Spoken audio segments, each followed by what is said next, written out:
Avery, whose show is this?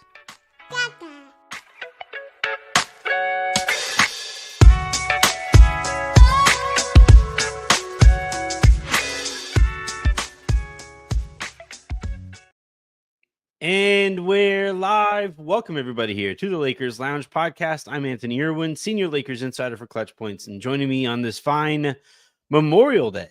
Happy Memorial Day to everybody celebrating today, and I would imagine that's the vast majority of people who are tuning in. But that is Trevor Lane on the other part of the screen there. Trevor, thank you very much for hopping on a holiday weekend. Do you enjoy it to this point? Are you a big barbecue guy?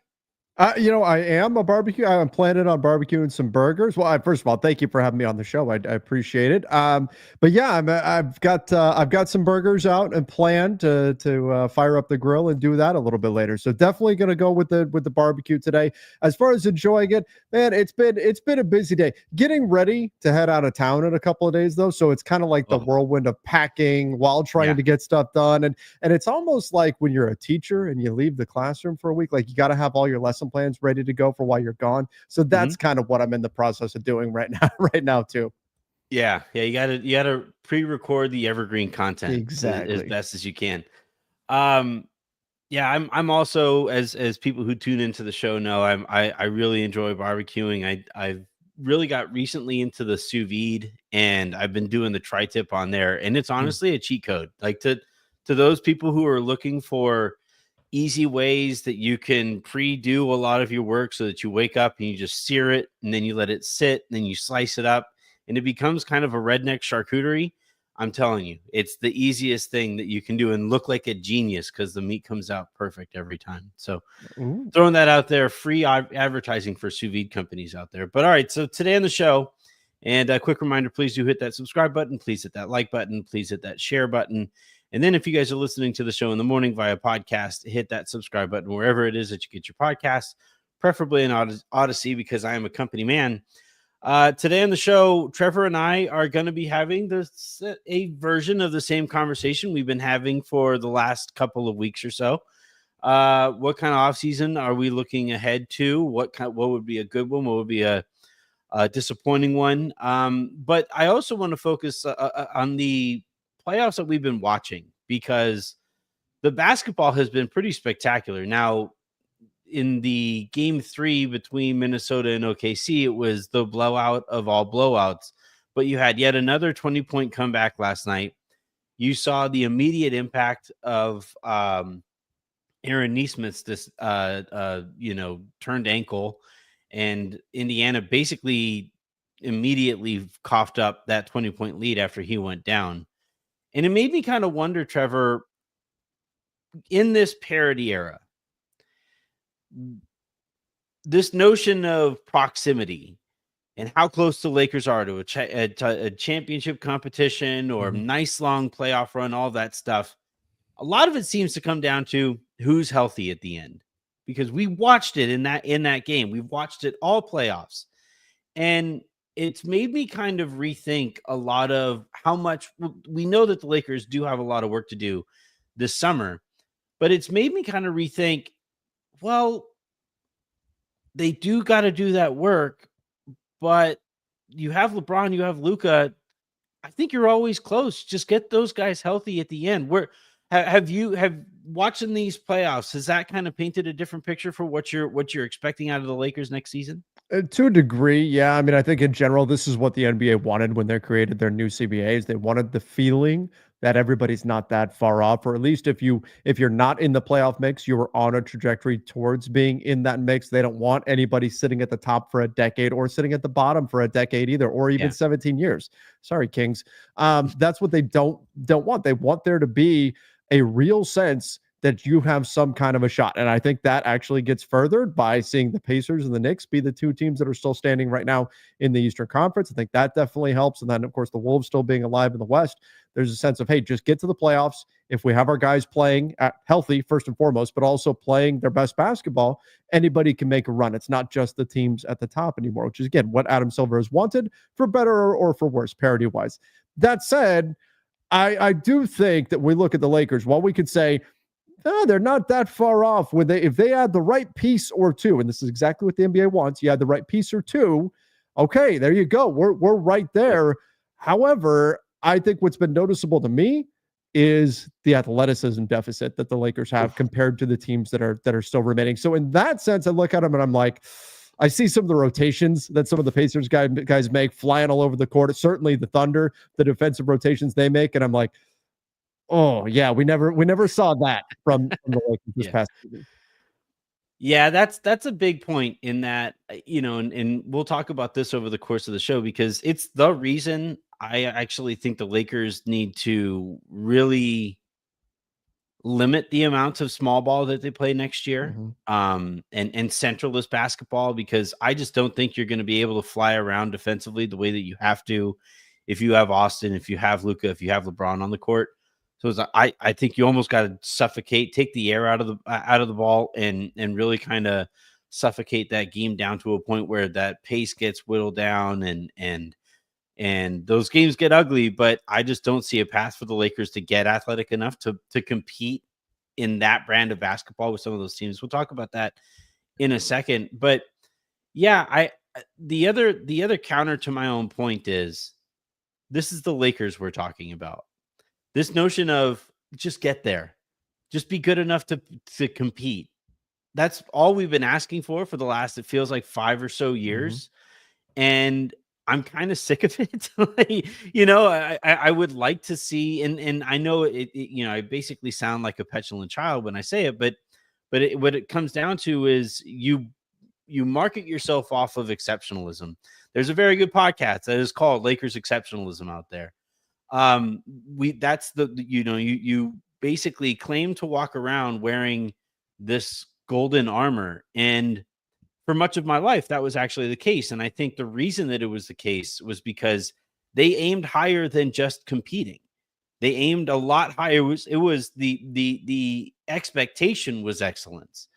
The expectation was exceptionalism. And I think we've gone too far in the other direction where it's like, well, if we get there, we'll probably be pretty good, but it'll be because we're exceptional, not we will operate exceptionally and therefore set that tone and that foundation moving forward. So for me, what I'm kind of looking here from the Lakers is either have a perfect offseason or realistically speaking, have a perfect offseason and get your ducks in a row and be considered in that upper echelon of team going into next year, or keep your powder dry to where whenever it is that you do have to make that move, find Luka's second best player, make a decision long term on Austin, see what you can do to get enough athleticism around Luka so you can play small ball when the moment calls for it, and really overwhelm teams when the moment calls for it. I think that's where I'm kind of stuck in the middle of, I know they're close. The NBA wants us to feel like they're close, but just merely feeling like you're close to me isn't enough based on what we've rooted for our entire lives. No, yeah, that's fair. I mean, the NBA certainly wants this level of parity, and you can say, well, the Lakers had this level of exceptionalism your entire life. That's true. It's true for me as well. But we could also say that the NBA has been actively doing what they can to take away that exceptionalism from the Yeah. Lakers for the entirety of our lives as well. They've been doing everything they can to create more of this parity and more of this situation. That's what they're battling against.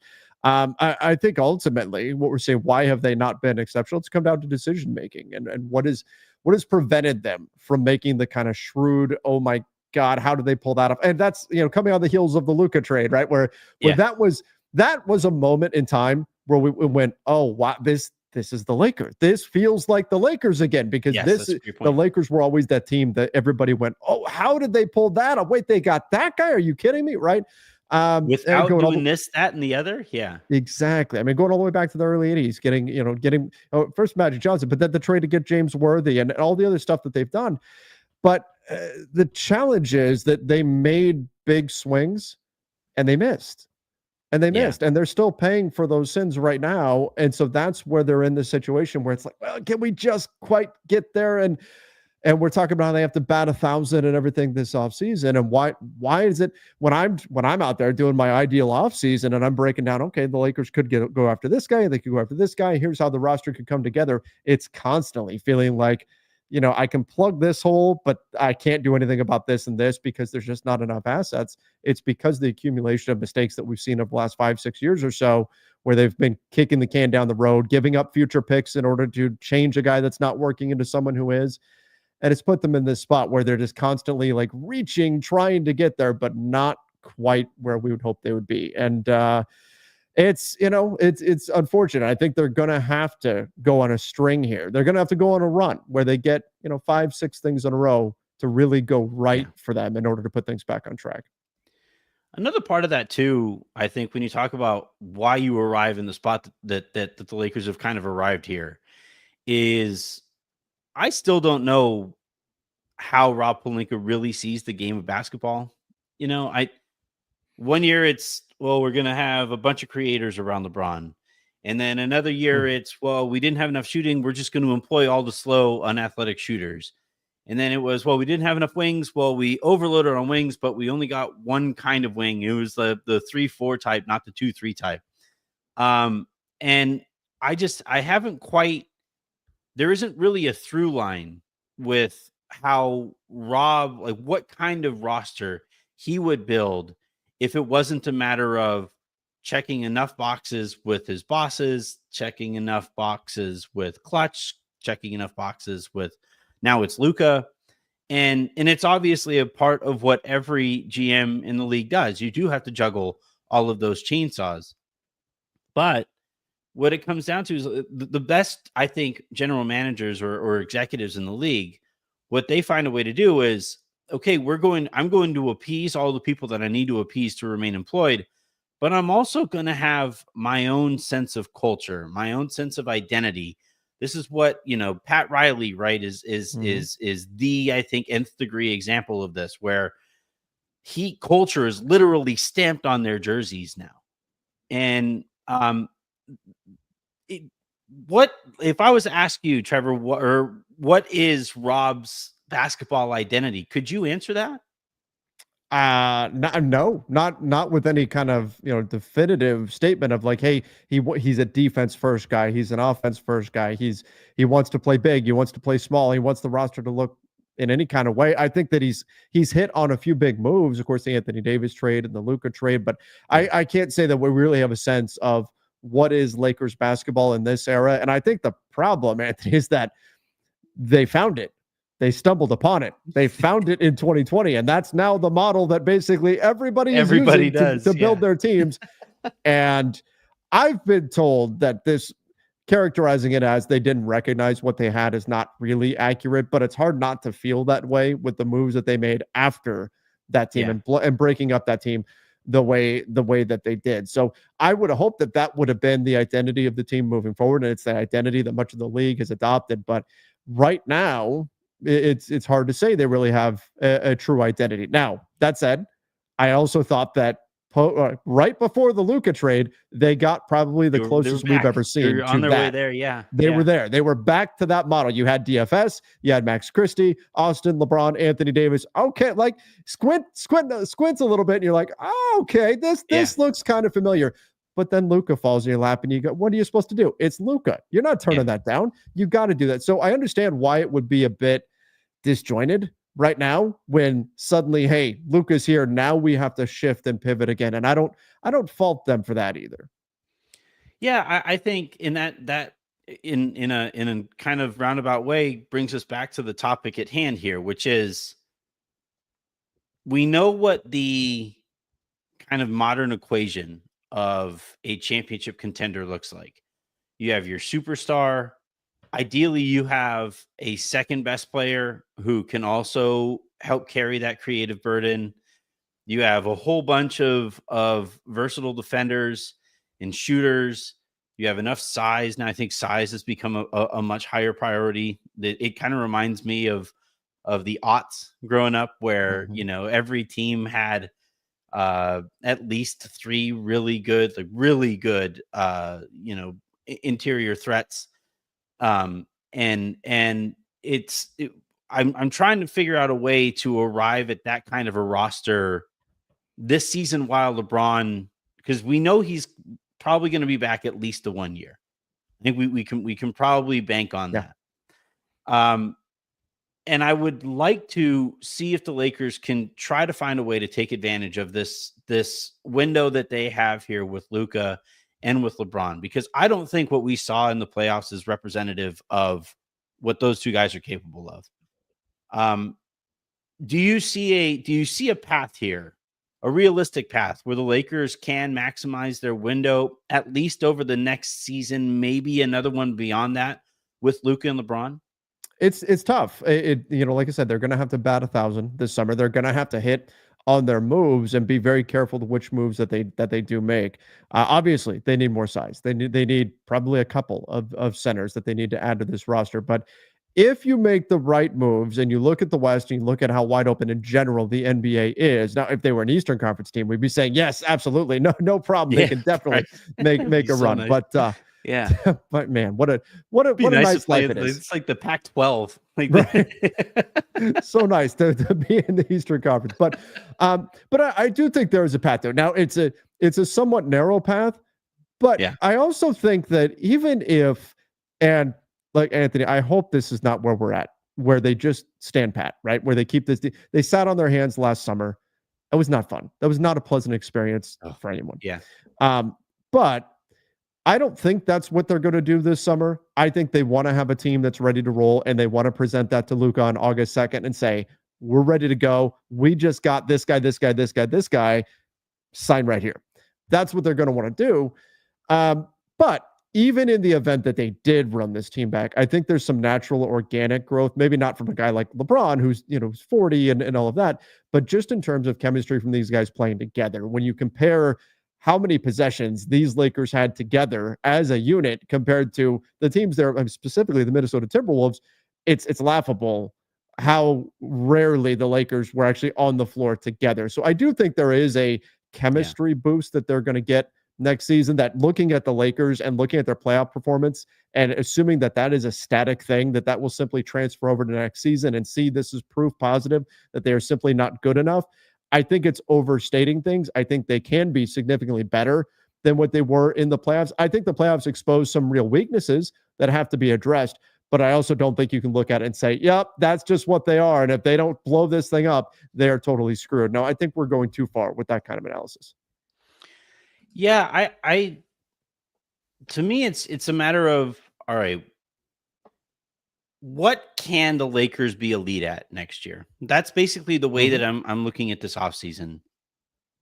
Using whatever ingredients we know are going to be in the meal next year, what can the Lakers be elite at next year? And to me, we saw a couple glimpses of it where on those rare occasions where Luka was clicking and LeBron was clicking and Austin was clicking and the ball had real kinetic energy to it, and it became this this dynamic offense that teams just did not know what to do with the three-headed monster that was staring at them, and at these late game possessions especially.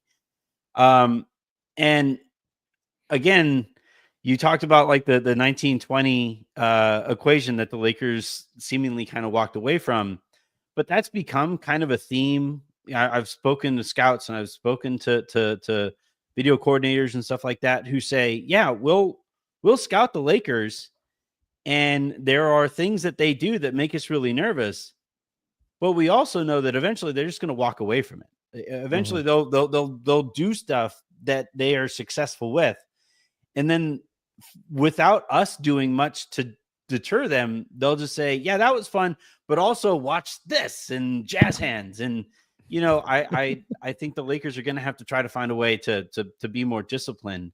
But what if we were to start with what the Lakers can be elite with and then go from there? I think to me, it's a dynamic offense where you have multiple points of attack with Luka, with LeBron, and with Austin. And then you kind of build out the roster from there. And if that's the path, if that's that narrow entryway, how would you surround that with, what kind of pieces would you say You need to fill out the rest of the puzzle from there.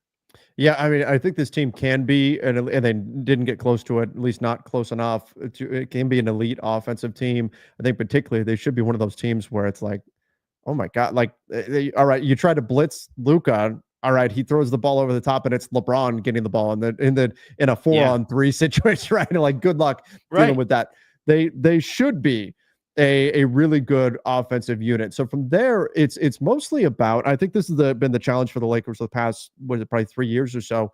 It's mostly about, well, maybe longer, but it's about having guys that can play both sides of the ball. And Yeah. the problem with that is that every team says that every team wants a bunch Yeah. of guys who are 6'6" to 6'8" that can play multiple positions, that can handle the ball a little bit, that can shoot, that can defend, that can do all those things. But I do think in terms of supporting the type of offensive talent that LeBron, that Austin, and Luka have, it's about getting guys that have some athleticism, that are switchy defensively, that can cover a lot of ground, but aren't going to kill you on the other end of the floor, that have the ability to get out there and at least knock down an open look to make teams pay for clogging the paint or anything like that. Yep. Finding guys like that. But like I said, that's at the top of the list for basically all 30 Everybody. teams. Even 30 of 30. OKC. OKC has got like a ton of wings, right? Yeah. We want more wings. Everybody wants that. But that's really what the Lakers have got to go find. In addition to, you got to stop the bleeding in terms of getting another big at least. And like I said, I think you probably need two. Oh yeah. Yeah. When Rob said it is exit presser that, we know we need a big, all kinds of red flags started flying. No, you need more, because you look at all of these teams that in their front courts, every single one of them has multiple dynamic interior options. New York has Cat, who dominated last night. And then you also have Mitchell Robinson. And then they also have a lot of versatility across all these teams, right? Where you have Isaiah Hartenstein, and then you also have Chet, who can knock down 3-pointers. You have hilariously, Thomas Bryant is the other option in Indiana. They would normally have more, but they all got hurt. Minnesota has Gobert and Randall and Naz. And yeah, the Lakers, they can't enter next offseason, I think, with just Nick Claxton or with just whatever addition that they make there. Yeah, you need the option. And again, I hate that I always go back to the 2020 team, but you think about the playoffs in 2020, right? And Frank Vogel was able to react to what the opponent was throwing at them. Oh, all right, we're gonna play Denver. All right, Dwight, go get him. Go get Jokic. Go get him. Yep. We can play big. Go bug the hell out of him. Oh, Miami. Oh, it's game 6. We need to throw a curveball. We're going to go small. Here's Alex Caruso in the starting lineup, and we're just going to ignite your whole offense and destroy you defensively, right? Having the option, that's the key. It's not so much we're going to be a big team, we're going to be a small team. It's we have the option. We have the flexibility to play whatever kind of style we want to play. And that's what I think the Lakers, certainly to an extreme degree in the playoffs this past year, they had like 5 guys that they actually trusted to put on the floor in a playoff game, but they need the option to play big or play small. And that means you need to have multiple bigs. You need to have some of those bigs have some versatility to be able to step outside and offer you something on the offensive end. You need guys that can protect the rim. You need, it's a lot of boxes to check, Anthony. That's going to be the challenge. That's why Rob Pelinka's got a tough job this summer in order to put together this team in the way that it truly needs to be. And frankly, they're not going to be able to check every single box. It's about what can they do to get most of those boxes checked, and specifically the most important ones. And certainly finding the center help is a big part of it. And it's funny when we look big picture at the NBA, right?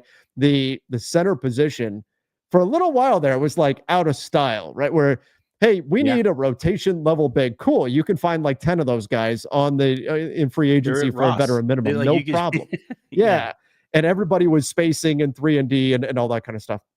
And that still exists, but it's like this last year, the light bulb went off and everyone went, oh my God, like a great way to generate threes is to get offensive rebounds, is to control the glass. Let's get another big. We're going to crush the offensive glass, and then we're going to kick out to open threes after we get that ball, because those tend to generate open threes at a really high level. So it's kind of funny the way we've swung back now to where you've got to have bigs. Whereas for a little while there, it was like, yeah, do we really need bigs in today's NBA? Now you absolutely do, and that's made it, I think, a more difficult challenge for the Lakers.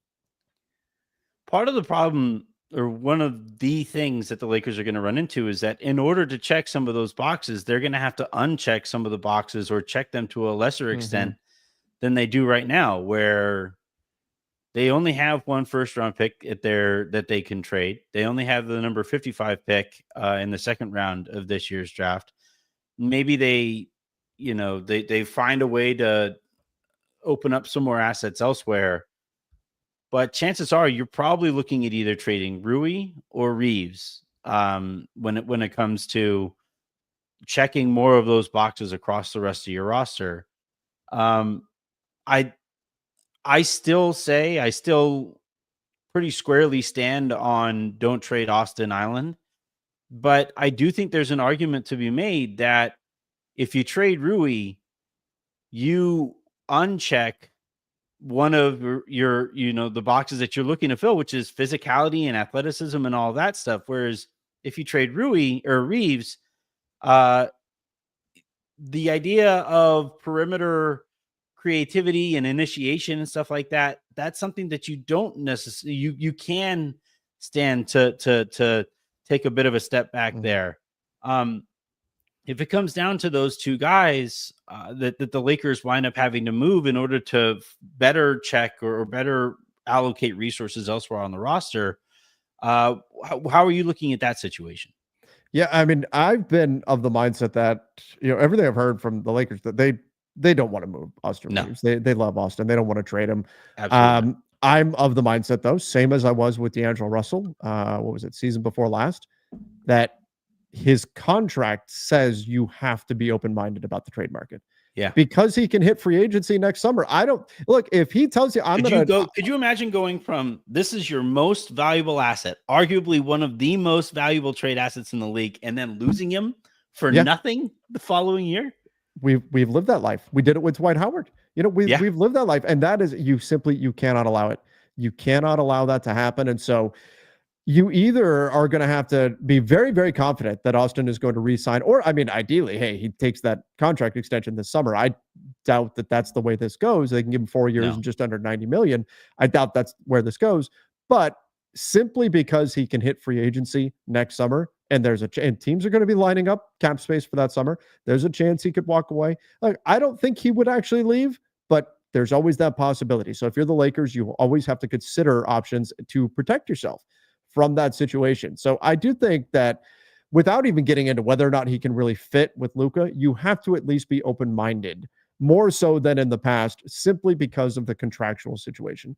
That said, I do think that Rui, as an expiring contract, $18 million, he's been great. Look, 2 seasons in a row, he's shot better than 50% from the field and better than 40% from three. There's not a Yeah. lot of guys in the NBA that can do that. And we're talking Especially about at his size. exactly. At 6'8", 7'2" wingspan. He's a big dude. Maybe he doesn't always play big, but he's a big dude. And so if we're talking about punishing teams for paying too much attention to Luka or LeBron or Austin, like Rui's pretty damn good at doing that. And so you certainly don't give him away for nothing. But I do think there's something to this idea that Rui, Finney Smith, LeBron, arguably Luka. Luka too, they're all probably at their best when they're defending fours. Yep. And you probably need to, if you can get a big, you got to check the box at the center position, but downsizing Rui into more of a guy who's like a 3-4 instead of more of a solid 4 or 4 or 5. And they play him at the 3.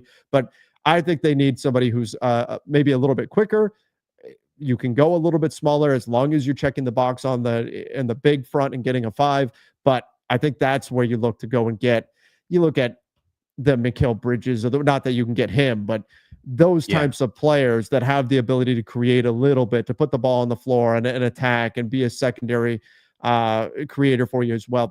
That's the type of player that you need to go find. Again, much easier said than done, but if you're able to use Rui in a kind of trade to get somebody like that, I could see it being a net positive for the Lakers.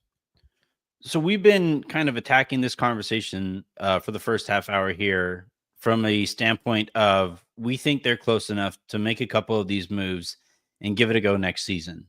One of the hypotheticals that Pete, especially from LFR, has been talking about is what if we just treat this like a gap year and keep more of your powder dry and give it more of a go the following year when you have more draft assets to potentially utilize. Mhm.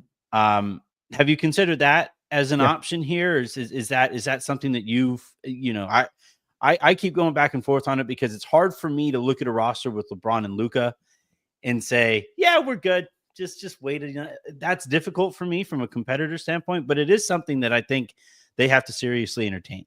Yeah, absolutely. And I think there's a couple things pushing back against that, but there's also some things for it when we look at This one, historically, right? So, Luka for should example, walk if they aren't serious. That part. that's part of it, right? If the Yeah, Lakers aren't saying we're ready to go right now, August 2nd, does Luka sign that extension? Because if he doesn't, the same dynamic I just talked about with Austin, that applies to Luka. And then we're talking about Luka to trades. And the the nth Lakers degree. don't Yeah. want to go down that path. That's for sure.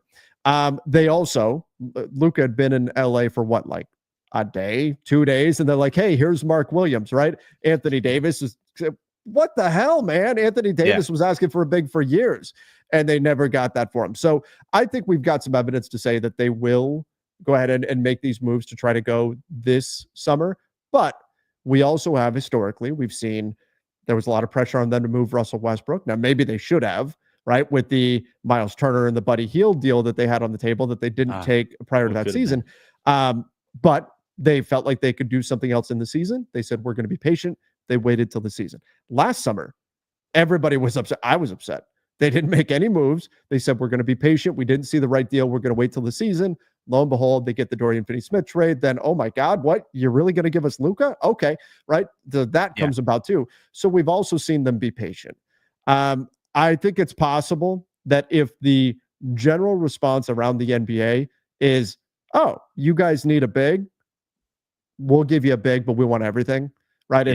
If it's a you have no leverage, the only deals are bad deals. I think the Lakers will indeed keep the powder dry. It's not fun. I don't want to say that, but Yeah. I think they very much could consider doing something like that because I believe the MO is now you're building around Luka's timeline. And you don't want to waste a year on LeBron, but if the only options are bad options, you're better off waiting and seeing if you find something mid-season, with the downside being you have less time to develop chemistry and all of that, or even waiting till next summer. So I think it's a real possibility, but it's not the road that I hope we're traveling down come, August. I think we'll learn a lot about that fairly quickly, whether it's summer league, whether it's right after the draft, whether it's right before the draft, all that stuff, right after the season ends. Uh, we'll sense that frustration from the Lakers because that was the thing was that, when I was talking to people last year during that offseason where they essentially sat it out, the people I was talking to weren't sitting there like, haha, these idiots. We're playing 5 steps ahead. We know eventually we're getting Luka. No, it was a real sense of frustration. We know that Mm-hmm. there are things that we have to do. We're just not going to give up Rui and Vando and multiple first rounders for Jeremy Grant. That's just Yeah. not going to happen, and they were right not to, right? And so because we arrive here where we're at right now, Rui's a better basketball player than Jeremy Grant. Mm-hmm. Do you see the stat that Grant hasn't played in April in the last like 3 years? No, I didn't see that. That's That's unbelievable. And insane. he had a terrible season. He had a Yeah, terrible season. yeah. Rui is definitely more valuable than Grant right now, no question. But I didn't see that. He hasn't played in April since then. It's That's crazy.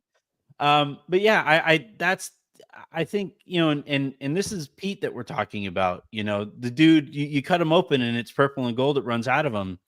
And even he is kind of looking at it like, are they, and I think that's kind of why I framed the conversation that I did, because I think you can just get close enough, right?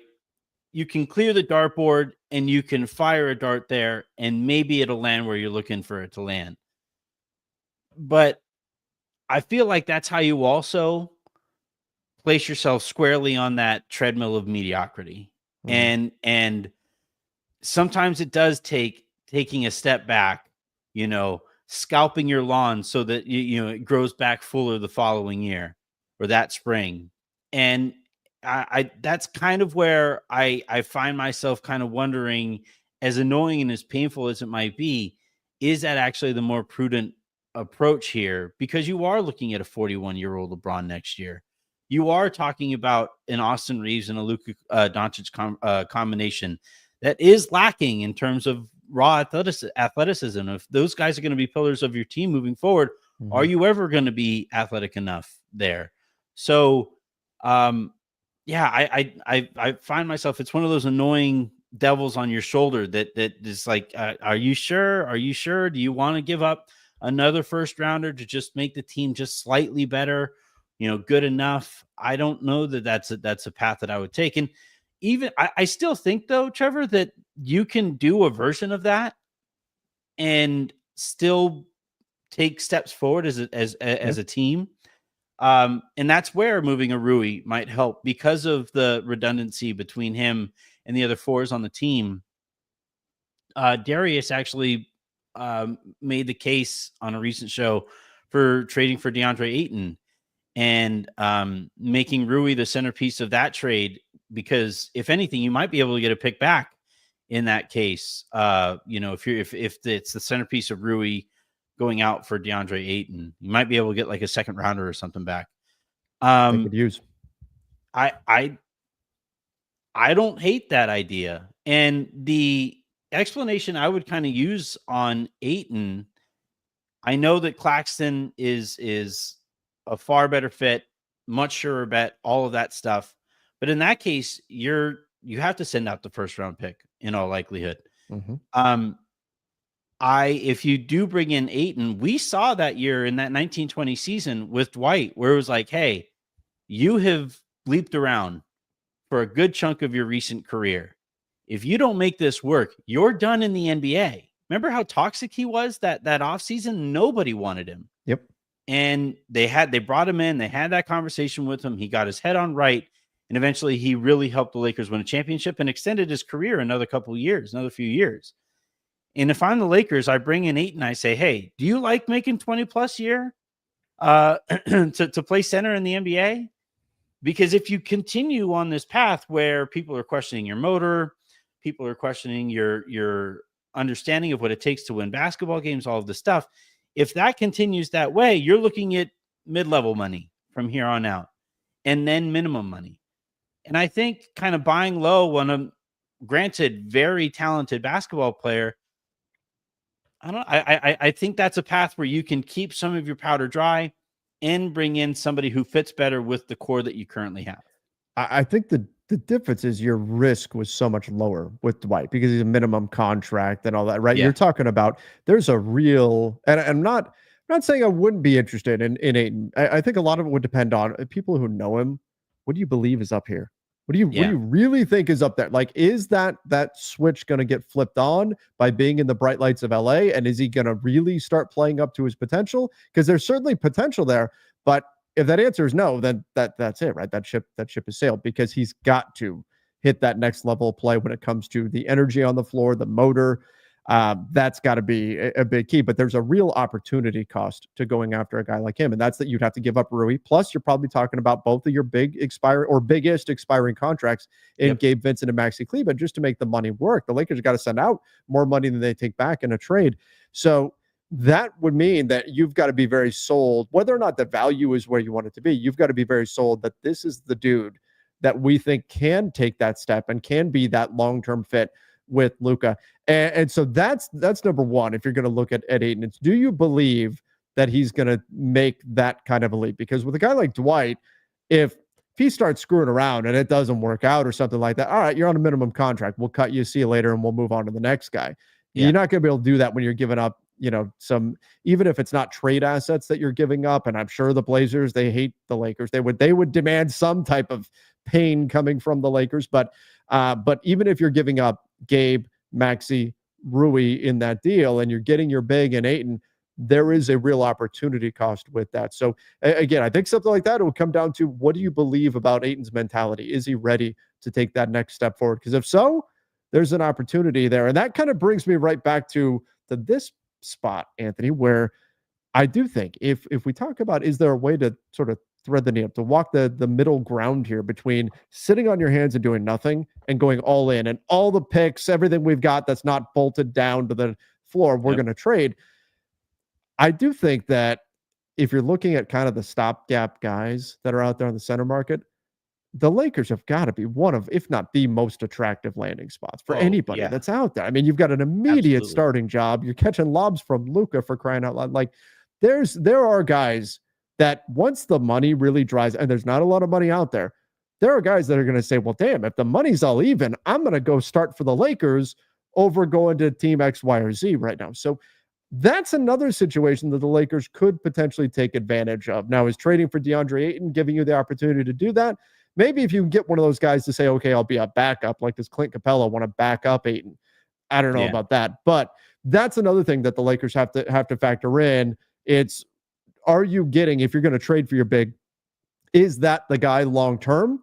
I think that's the box that has to be checked if you're going to do it via trade, because otherwise, I think they're going to be a prime landing spot for any of the older stopgap 1 year bridge center type guys that are out there, even though there's not many of them.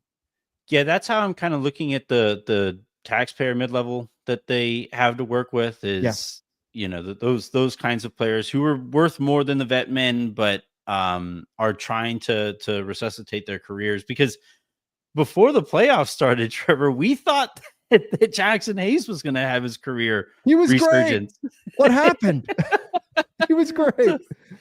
So if you're a center and you're like, well, I'm better than that guy, then yeah, I would say, yeah, go ahead and give it a go at trying to recreate your career or take that, extend it to add another chapter or two to the tail end of it. But yeah, the other reason too, just really quickly on the Ayton thing, the other reason that I'm kind of interested in him, on top of the talent, because over the course of his career, he's averaged a double-double. Mhm. Again, like the tools, there's a lot to like there. I don't love that I'm concerned about his motor and all of that stuff. But the one thing that I will say about Ayton, if you trade for him in the offseason, he is still an expiring contract that you could. So if you don't trade a first with him or to get him, which the Lakers wouldn't, then you could potentially attach a first to him and go out and get a player for more money or players for more money. Sure. So that's another kind of thing that I was kind of thinking about in that hypothetical. But yeah, I think multiple bigs. I think they really need a 2-3 type wing, and one name who is always going to be popular in that regard is going to be Kentavious Caldwell-Pope, because of his winning a championship with the Lakers. He looked a little washed adjacent, I would say, last year.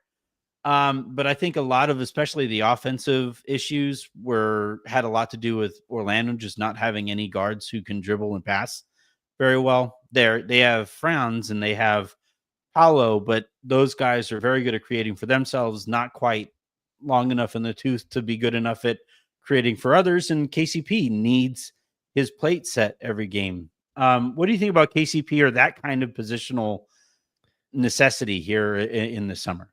I mean, honestly, there's always going to be a kind of nostalgia element with Kentavious Caldwell-Pope, right? He was part of those Lakers teams that won, and it was really good for the Lakers. I mean, you could argue that because of the Clutch Sports connection, that he was kind of the bridge to getting LeBron, The beginning of it, yeah. and right, that was the start of everything. So I do like KCP. My only concern is I believe he has a player option for not this season, but the following season after. And right now, the Lakers books are remarkably clean to where if LeBron says, hey, I'm going to make next season my sort of send off here, yeah, you've got a lot of pivot options for that next summer right now. Now, that obviously can change significantly this summer, depending on what the Lakers do. But if you're going to add a guy like a KCP, you have to factor in that he's going to probably be on your books for that next year as well, which could limit a little bit of your flexibility. But I do agree that he's the type of guy that you want to go get, ideally, if you believe that he can be the KCP of old. But I also think we need to remember that the KCP of old was also incredibly streaky. I mean, he was a guy who, and not streaky like night in, night out, like month to month. Like he would go a month and not be able to. Do you remember the first? Yeah. I think it was that season they won the championship. He started out that first month like blowing lamps and stuff, like weird stuff, and then he eventually came back around. So yeah, you have to remember what we're signing up for with him. But I do like Kentavious Caldwell-Pope a lot. Let me throw something at you though. Okay. There's another element to this. You talked about like getting those kind of guys on like veteran minimums and saying, hey, play your way into a bigger contract next year using the Lakers spotlight, a la Malik Monk, Dennis Schroeder did it, these types of guys. Well, the Lakers right now, with all the flexibility they have for 2026, may not be staring down a situation like they did with Monk, with Schroeder, where it suddenly Schroeder was a little different, but with Monk specifically, where hey, He turns out couldn't. he's Yeah. really good. He rehabilitated his value, and crap, we can't pay him. Right? Yeah. That was the problem. They may not be in that situation this year. So Oh, I do that's a good wonder if point. there's an opportunity to go get like, is it like a D'Anthony Melton, somebody like that that needs to rehab their value, and then you've got a younger guy that can sort of fill that role. And hey, if it clicks and he works, okay, now we actually have some flexibility to maybe pay him and hang on to this guy long term. Just another thing that I've been kind of kicking around in my head that the Lakers could look to do this summer. He looked really good before he got hurt in He Golden did. State. He He looked did. really good. The Warriors fans loved him, and you know, that was a fun fit there. And actually, I really like the fit with him, with both him and Austin, and him with Luka, because of his the point of attack defense that he brings to the table.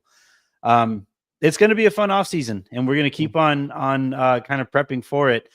Trevor, anything that you want to plug before we get you out of here? I mean, not much you guys know. You can find me over at Lakers Nation, the NBA front office show, as well, and the basketball bulletin, where I'm breaking down the entire NBA there as well. Keeping busy, that's for sure. But Anthony, thank you so much for having me on. It's always a blast talking Lakers basketball with you. It's always fun, Trevor. It's a great time. We never do it frequently enough, so we're gonna try to fix that here moving For forward. sure. And yeah, I do want to give front office a shout out. You and Keith do a fantastic job. It's incredibly informative, really fun. The chemistry there is excellent. So I Thank know you. everybody who follows the show is going to follow Lakers Nation. That kind of goes without saying. I'll say it anyway. Lakers Nation does great work, but front office is also a fantastic podcast that you guys need to be subscribed to as well. Thank you. Really appreciate that. All right, that is going to do it here for this episode of the Lakers Lounge podcast. A reminder that I said before the weekend kicked off, if you are going to go out and have your fun today, or as you have over the course of the weekend, please hop in an Uber, figure out a DD situation. Please be safe out there. Have a great holiday. Let's finish strong. Let's run through the tape, and then get ready for another week. A nice short week. I love Monday holidays. They're way better than Friday holidays, in my opinion. But yeah, have a great rest of your weekend. Make somebody else's, and we will talk to you tomorrow.